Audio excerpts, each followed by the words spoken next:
the beginning, there was darkness, and then bang, giving birth to an endless expanding existence of time, space, and matter. Every day, new discoveries are unlocking the mysterious, the mind-blowing, the deadly secrets of a place we call the universe. You're lost on an alien planet. Food is running low. Oxygen is running out. Help is 100 million miles away. Mars, it's a lethal place. Where can you hide from blasts of space radiation? Charged particles would be hitting any astronauts that we had on the surface. They would not be protected. How can you stand up to a deadly dust storm? The dust on Mars could eat away at the fabric of the spacesuit. That would be catastrophic. What will you do when you run out of air? You will die a horrible death. How can you survive crash landing on Mars?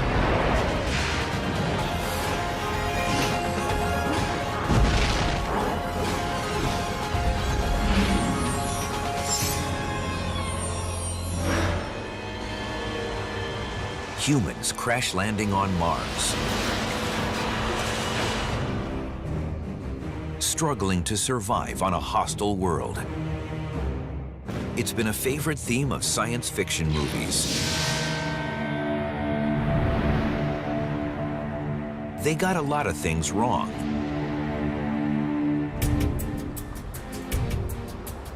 But NASA and other space agencies are planning to send people to the Red Planet in the next few decades. So the questions of crash landing and survival have to be taken seriously. Well, think about what you're trying to do. You're sending a mission to Mars, you're sending it to an unknown location with an unknown environment. All it takes is one thing to go wrong, and you've lost the whole mission. This program, based on recent scientific information, presents one possible scenario of what might happen in the near future.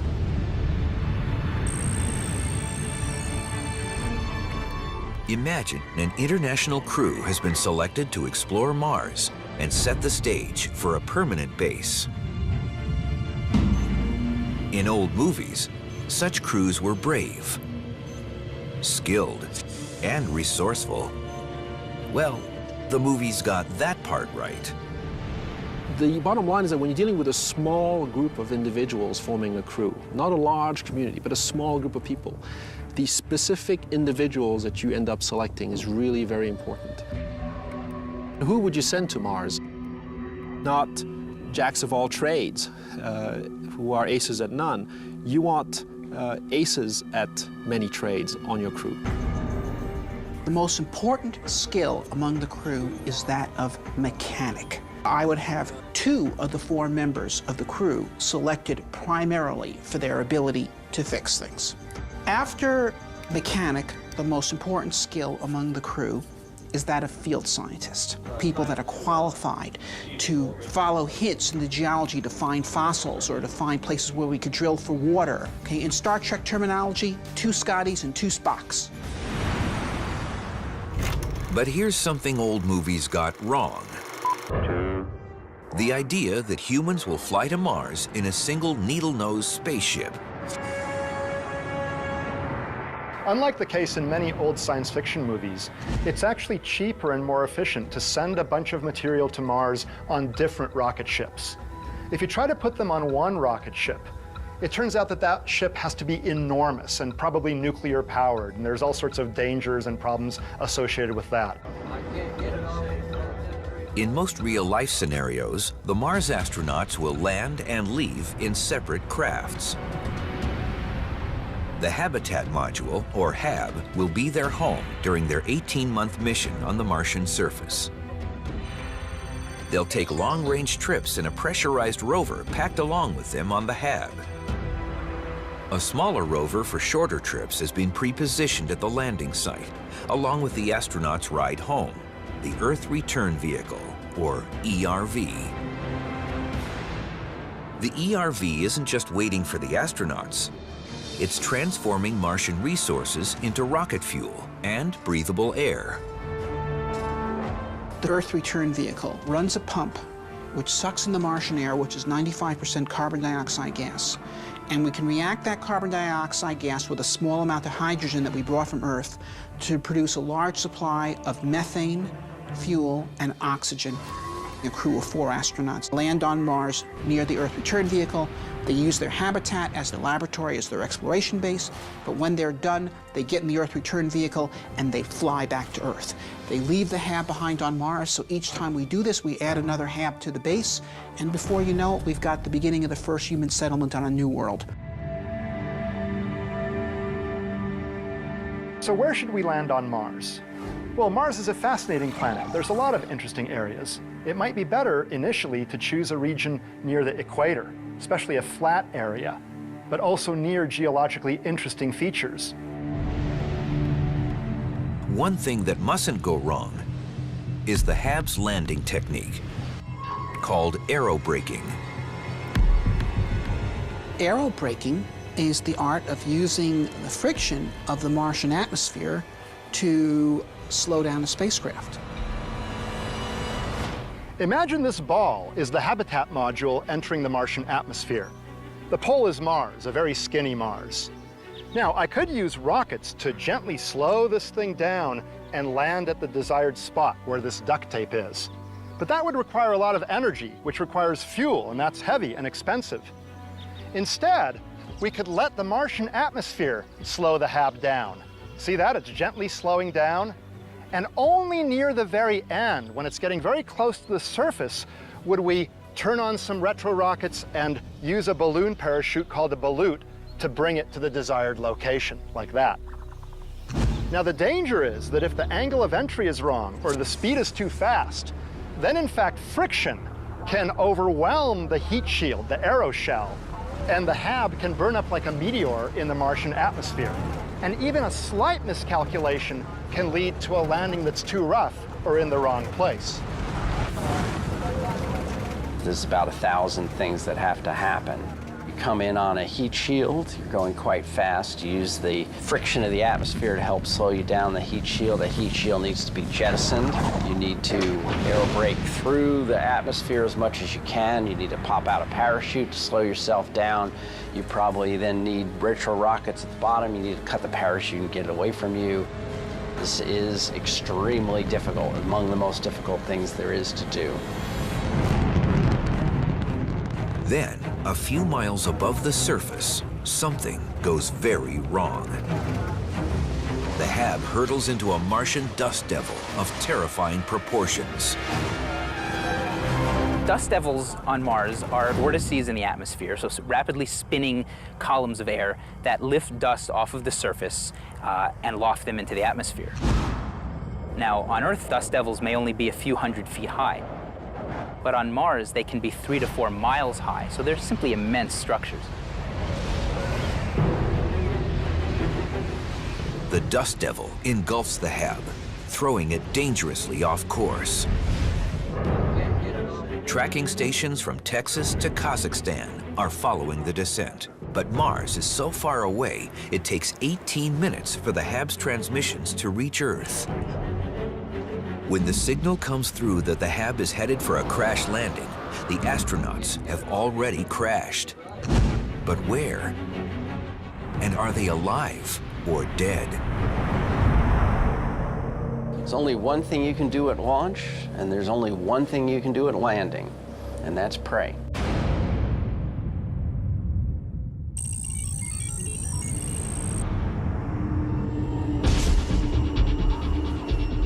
Somewhere on Mars, the astronauts are alive, but communications are out. They can't talk to Earth. Worse, the dust devil has taken them far off course. When humans first land on Mars, it'll be a truly magnificent event, one of the most historic events ever. But you know, our astronauts crash landed, so they're gonna step out, not knowing where they are, what's going on. The sun would be about half as bright as it is here. The intensity of sunlight at the Martian equator is about the same as that in Norway on Earth or Alaska. In shadow, everything on Mars would have this kind of yellowish-brown, reddish hue. And only things in direct sunlight would show their more true color. And that's because the light is being bounced around amongst all these reddish dust particles. It'll be a wondrous scene, but they won't have much time to enjoy it because they need to figure out where they are, how to get themselves to safety, and what to do.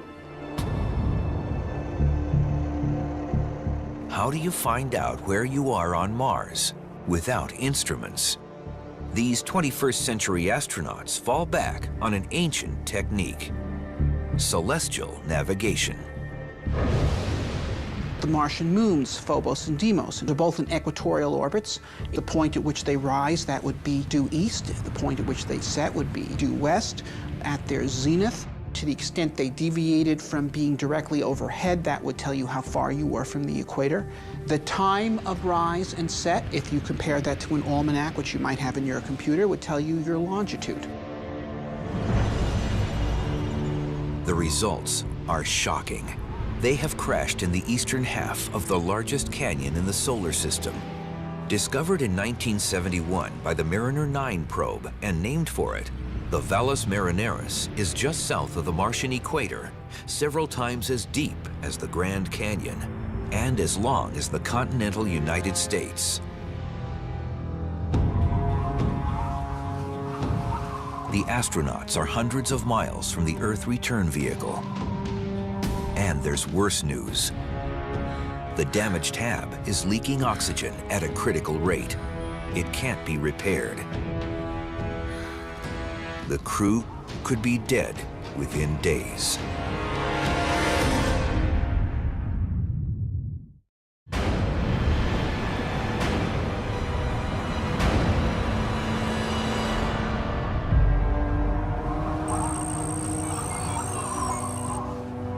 It's a near-future scenario that might happen.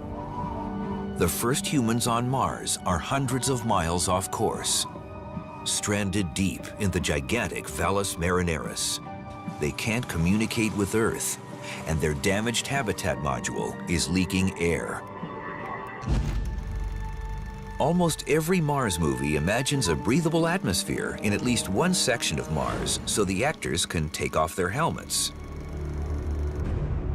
But in fact, Mars' atmosphere is 95% carbon dioxide and as thin as Earth's atmosphere at 100,000 feet. I'm often surprised by how caught up we can be by sort of this romantic vision of Mars. It looks like Utah or California here. But the truth is it's a lethal place.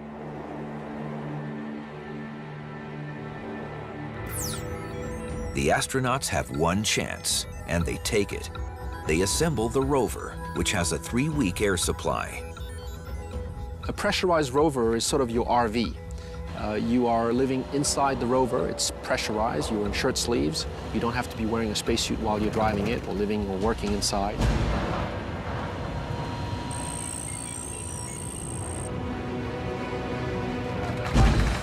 The rover is functional, and so is its communication system. The astronauts radio home that they're alive. If some component or something goes wrong on it, there's a backup that wouldn't lose the mission. So redundancy can be a very good thing, or at least the ability to design for a failure, if you will.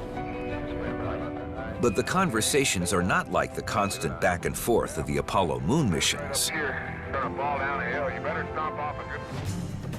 Imagine this ball represents a message, a conversation between an astronaut on the moon, me, and Mission Control in Houston, Texas. Now, I'm standing a few inches away from Houston, but in reality, the moon is 240,000 miles away. Now, radio waves travel at the speed of light, 186,000 miles per second. So it's only about 3 seconds between "how are you" and "I'm fine." Pretty easy to hold a conversation. But Mars is, at minimum, about 150 times farther away than the moon, so I have to go all the way over to here. We can still communicate, but there's a longer delay. In reality, the distance between Earth and Mars is between 35 million and 240 million miles. So the time lag between "how are you" and "I'm fine" can be between about 6 and 44 minutes. That's for a complete exchange. So if there's an emergency, it can't be dealt with in real time. But there's a bigger problem. Like visible light, radio waves travel only in a straight line. And both Earth and Mars rotate on their axes. So there are times when people on the two planets can't communicate with each other. We can solve this with two properly positioned satellites. If there's a satellite orbiting Mars, a message can be sent from Mars to Mission Control in Houston. It gets sent to the satellite orbiting Mars, then to the Earth orbiting satellite, then to Mission Control, and back again. Now, there's still a time delay of up to 44 minutes between question and answer, but at least the Mars astronaut and Mission Control can formulate a survival plan. Working through the communication lag, the plan takes shape. Load the fuel cell-powered rover with food and equipment and drive it east to where the Valles Marineris empties into an outflow valley, probably carved out billions of years ago when Mars had a thicker atmosphere and liquid water still flowed on its surface. From this exit point, it's less than a day's drive to the Earth return vehicle at the original landing site. So you can imagine having a desperate trip across the Martian landscape to get back to the return vehicle and perhaps do a little bit of scientific research, but most importantly, save yourself and get back to Earth. Everything depends on some very cold equations. Each astronaut has a daily need for 3 gallons of water, 2,000 calories of food, and 2 pounds of oxygen. Survival technology can help. They can extract water from Mars itself, using equipment on board the rover. The Mars Odyssey spacecraft has shown that average Martian dirt in the equatorial regions is 6% water by weight. So if you want to get water out of that, you can just take some of it and throw it into a pot like a pressure cooker with a lid and heat it to 150 centigrade and you get out the water. But if you put in about 2 gallons of dirt, you'll get out about a pint of water. But other human needs are not so easily supplied on Mars. Certainly on a 2-week journey, if you had to make it across the desolate Martian landscape, you could cut down on food. You could have starvation rations. You can even cut down on water. But the one thing that you absolutely need, minute by minute, is air. You have no flexibility in the amount of air that you need to make it for a specific amount of time.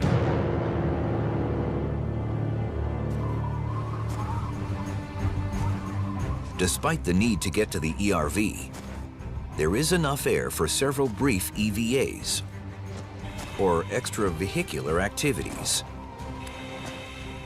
Part of the reason for sending people to Mars would be to do some compelling science. So we would imagine them taking samples, analyzing them, trying to understand the environment when those rocks form, things like that. Astronauts could use a whole variety of tools, hammers, hand lenses, spectrometers of various sorts, chemical analysis machines. There'd be probably some mobile laboratory on the rover that would use the materials that they gathered to look at the composition and so on.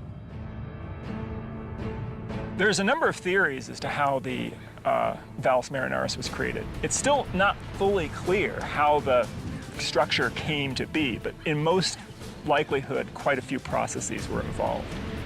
I think that being on the ground and doing field geology is essential to really understanding the processes that have sculpted a complex landform like the Valles Marineris. It's not a simple story. It wasn't just a crack in the earth. It wasn't just fluid flow that formed that. There were different processes acting at different times, layering on top of each other, forming a complex book. And in order to read that book, you really need to be there to turn the pages. Valles Marineris has a whole variety of different segments. There's places in the middle where there's 1, 2, 3, or even 4 parallel canyons where you go down and up and down and up and down and up. And then the very eastern end, it looks like water came flushing out through what would be a chaos zone, catastrophic floods of water that might have come out. Was there life in that water? Could some of the rock samples they dig up have enough evidence of fossilized bacteria? Mars was once a warm and wet planet, and we know that for a fact because there are water erosion features all over the surface of Mars. To look for fossils of life, you want to look for places where water has flown or accumulated, and the Valles Marineris might be one of those places. Is it even possible that they will find evidence of liquid water under the surface? And in that water, living organisms? Will life form anywhere that liquid water is stable? Or is there a 1 in a trillion chance occurrence that leads to life? Was there a second Genesis on Mars? I think it's certainly possible that there's bacterial activity on Mars now, but that's by no means certain. It's a very interesting current scientific question. I think it's one of the sort of most intriguing questions in solar system science.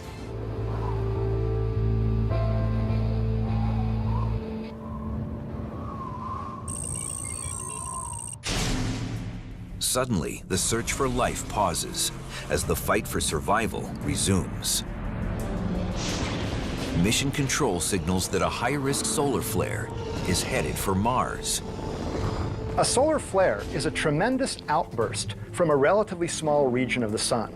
A huge amount of energy goes pouring out explosively, and a bunch of energetic charged particles go zooming through the solar system. They can interact with cells and harm them. Also, high-energy electromagnetic radiation, like X-rays, gets produced, and those can harm us as well. So it's wham, and then wham again sometime later. Earth's magnetic field shields us from the worst effects of solar flares. But Mars lost its magnetic field 4 billion years ago. After a solar flare is seen by people on Earth, we want to warn the astronauts on Mars. Now, we can't warn them about the electromagnetic flash because our warning signal would travel at the same speed as that flash from the sun. But we can warn them about the onslaught of charged particles. The high-energy charged particles can travel perhaps at half the speed of light. The HAB has a radiation-proof chamber, but it's now too far away. While the astronauts' spacesuits shielded them from the solar flare's X-rays, they have only minutes to seek shelter before the flare's high-energy second wave slams into Mars.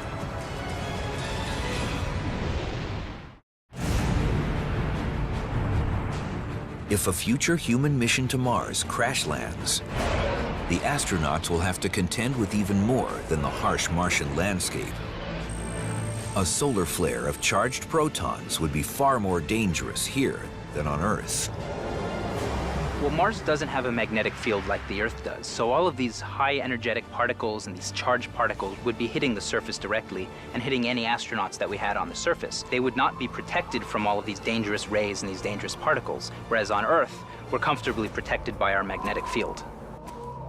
There are a number of bad effects that would come about from the energetic particles hitting an astronaut on the surface. Increased rates of cancer, for example, or other diseases, radiation sickness and radiation poisoning. In fact, astronauts aboard the space station have occasionally been told to hide in special chambers that protect them against the charged particles and radiation coming from a solar flare. For the astronauts in the middle of the Valles Marineris, the only shelter is their pressurized rover. The rover's primary radiation shielding isn't lead, it's the food packets lining the walls, along with the astronauts' own waste material. Feces contain hydrocarbons, and hydrocarbons contain hydrogen, and hydrogen is a very good absorber of radiation. Hydrogen that you have in the form of food before it's consumed will help shield you from some portion of this radiation. And certainly once you've consumed the food, you want to put your feces in these little sealable Ziplocs and back on the wall of your vehicle to shield you from radiation. If you're going to survive in space, almost nothing can go to waste. Not even waste. With the immediate crisis over, the journey to the Earth return vehicle continues. Then, something unexpected happens. The astronauts take a vote and change the plan. Rather than using the ERV to fly home 500 days ahead of schedule, they will stay and complete the mission. The team back at Johnson Space Center is going to have much less knowledge of the circumstances of the crew and the real options open to them than the crew themselves have. So I think that a Mars mission is going to have to be commanded from the front, and that rather than having a mission control, we need to have a mission support. The astronauts' new plan is to make it to the Earth return vehicle and use it in place of the HAB as their base of operations. It's much smaller than the HAB, but it has a power supply and has the ability to make extra oxygen. So the crew could, in fact, go to the Earth return vehicle and live in it and work out of it.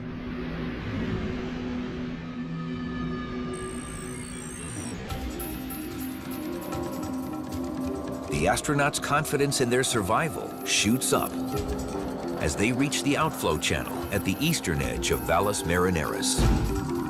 There's enough food, water, and air to make an easy drive to the ERV. Then, an astronaut sees something unusual.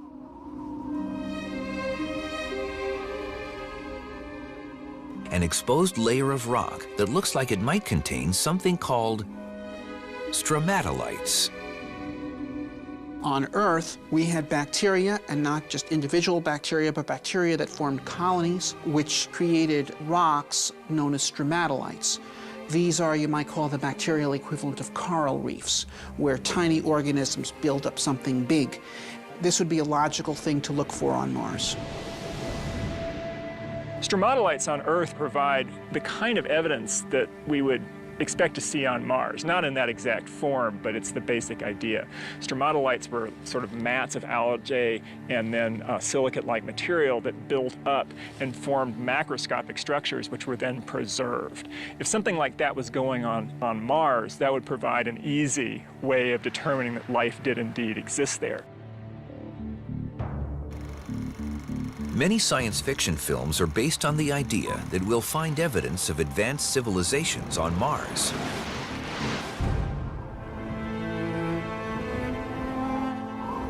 Mars has no cities or grand structures. But astronauts may yet find evidence of life on Mars, even if it's only fossils of bacteria.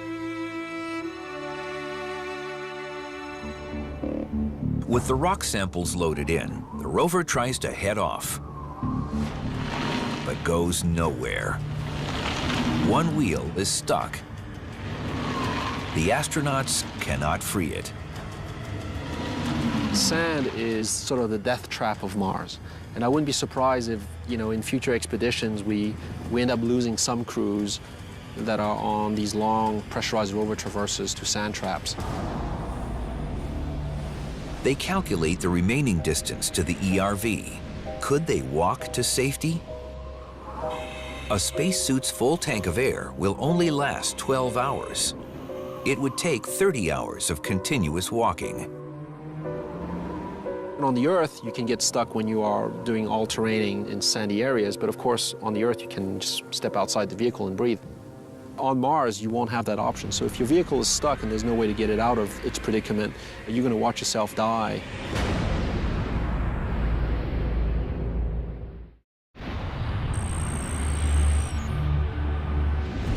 In our scenario of what might go wrong for the first human mission to Mars, the astronauts' rover is trapped in the Martian sand. The Earth return vehicle is 100 miles away. Are the astronauts facing certain death? Or can they save themselves once again with pre-industrial technology? So let's say the crew was stranded and they need to get at least one person a considerable distance to secure another vehicle and come back and rescue the rest. Could they do this with balloons? It's just possible. Engineers on Earth run tests to see if a balloon could carry at least one astronaut over the desert to the ERV.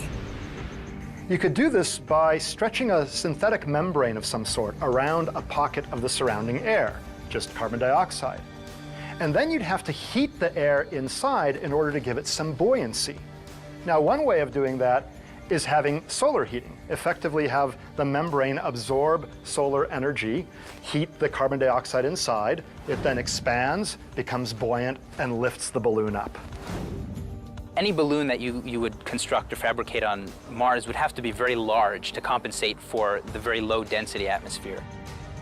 The Martian atmosphere is very thin. It's less than 1% of Earth's atmospheric pressure at sea level. That means that to get substantial lift, you need an enormous balloon.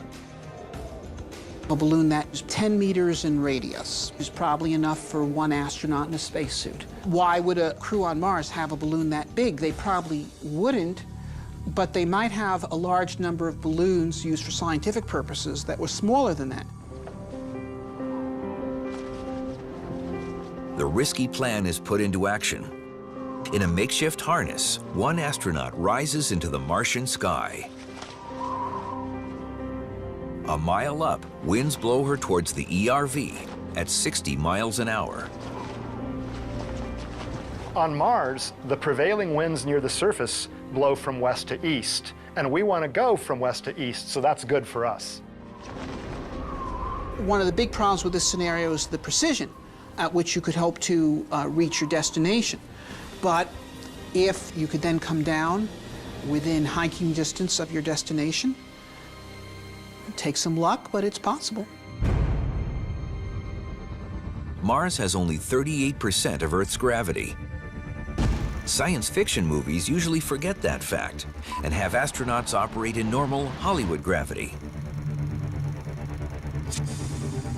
The truth is, even with the heavy spacesuits, worn during extravehicular activity, hiking on Mars will be easier than on Earth. Let's say you're a 150-pound person and you put on a 200-pound suit, that's 350 pounds, but then if you only weigh 38% of that, okay, then your weight is maybe 120 pounds with the suit. So you actually have less of a burden in walking with that suit on Mars than you have walking in your stockings on Earth.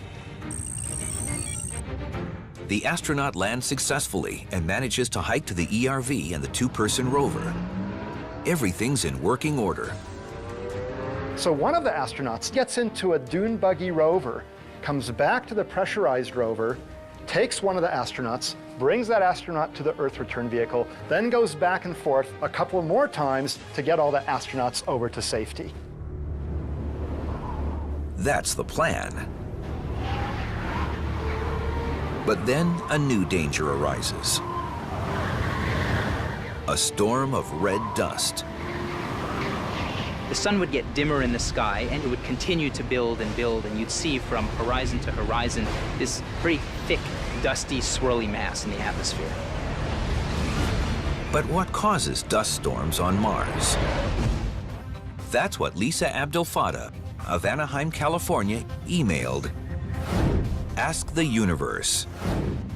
Lisa, you might be surprised to learn that dust storms on Mars are actually caused by energy from the sun. The sun heats the dust in the surface of Mars and also the atmosphere, causing it to expand and causing convection currents to occur. And there are differences in pressure between one pocket of air and another. That leads to winds. Then more dust gets kicked up and more heating and more of these pressure differences. So you get these violent dust storms. The dust on Mars could be very hazardous to astronauts for a number of reasons. Because there's no water on Mars, the individual grains are not smooth and rounded like you would see on a beach here on Earth. They're actually very sharp and jagged. And as that dust gets kicked up as the astronaut's walking or moving, it gets caught on the spacesuit. And over time, due to friction, let's say the astronaut's moving arms or his legs, it begins to eat away at the fabric of the spacesuit. So you could easily get a tear or a rip in the spacesuit, and that would be catastrophic.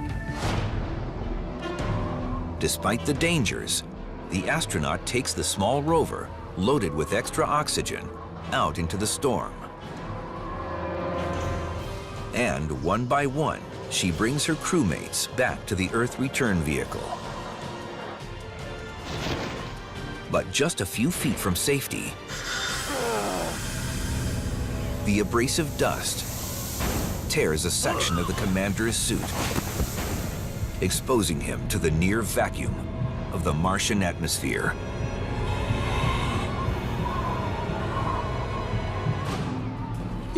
If your spacesuit springs a leak, or if it's a violent decompression where your suit is ripped open, you might not have more than a few seconds to remain conscious and see what's going to happen to you. You would be in a very bad way. It would be not dissimilar to coming up from a very deep dive on the Earth. It would be a very painful experience. If you have a decompression problem, then it can be very serious and lethal. You will die a horrible death, and very quickly as well. Unless his crewmates can do something immediately, the commander will be the first human corpse on Mars.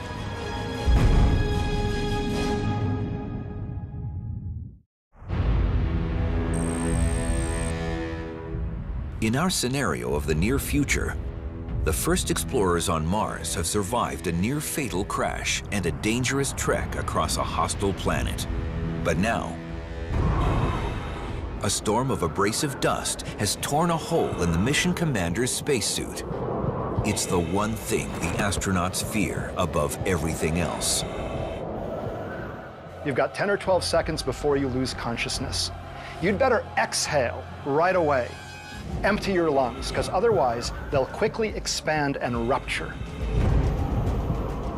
12 seconds after his suit tore, the commander is unconscious. His skin is turning blue.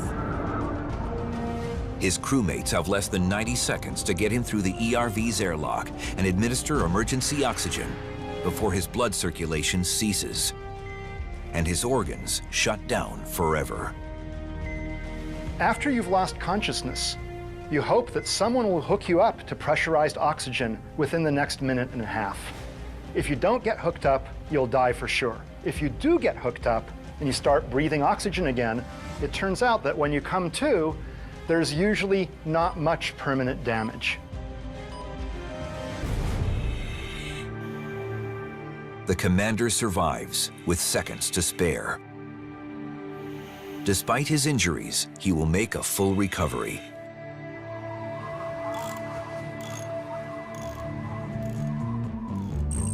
Soon, the crew is back to full strength, working and performing experiments.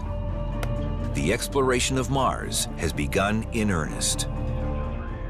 Mars, to me, will challenge all the expeditionary experiences that we've had throughout our history.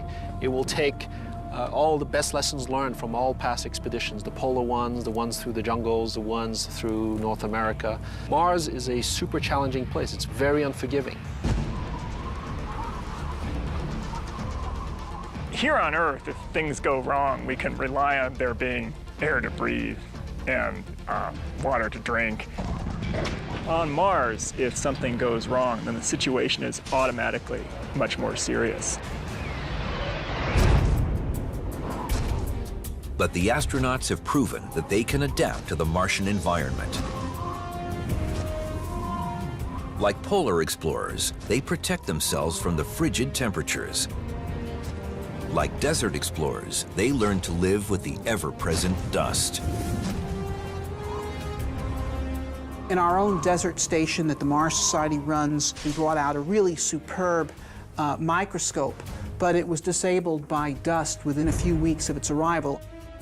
On the other hand, Some much cruder kind of microscopes, similar to the kind that college students use routinely, have proved very robust. In a frontier environment, you don't want to bring a racehorse, you want to bring a mule. Not everything on Mars is more difficult than on Earth. The surface winds, for instance, are mild, too weak to threaten the astronauts or their instruments. The Martian atmosphere is only 1% as thick as Earth's atmosphere. And so if you're on the ground and a 60-mile-an-hour wind kicked up, you would only feel the force of a 6-mile-an-hour wind. We have here an anemometer, or wind gauge, which helps us measure the wind speed. It's a very simple design, really. You've got these cups on top that capture the wind as it blows by and causes the cups to spin. You simply count the number of rotations of the cups, and that gives you the wind speed. It's a very simple design, very much the same as the one that was invented back in the 1800s, except, of course, with this digital readout. Well, let's see if we can get some wind here. Oh, there we got some. Oh, here comes a gust. Because the atmosphere is so much less dense and you have far fewer molecules of air sort of blowing on the anemometer, you would need a 20-mile-an-hour wind on Mars to feel what a 2-mile-an-hour wind would feel like on Earth. So you can see the wind that's blowing at that speed is sort of lightly mussing your hair. If you were to have this on Mars, a similar wind speed that would give you the same sort of effect would be about a 70-mile-an-hour wind. So that's hurricane speed. The astronauts do more than adapt to Mars. They extract water from the surface and use Martian soil to grow food. Now, in terms of growing food, the things that can be grown most easily are leafy things like lettuce. At a certain point, you're going to want to grow potatoes, which can create a great deal of starch per square meter of farmland. A year ago on Mars, 4 humans struggled to survive. Now they are beginning to make a planet bloom. But it's only a beginning. For over a century, movies have perpetuated the idea and the hope that there's intelligent life on Mars. There isn't, yet, but sometime late in this century, 2 people from Earth might give birth to the first Martian, who may be the first of many more. We will be the Martians. But that's the future.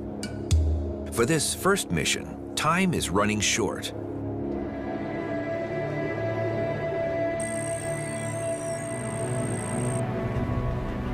Earth and Mars are at the right alignment for the journey home. The astronauts look forward to splashing down in the warm waters of the Pacific Ocean. As they head back to that bright blue ball in the star-sprinkled blackness, another streak of light heads the other way.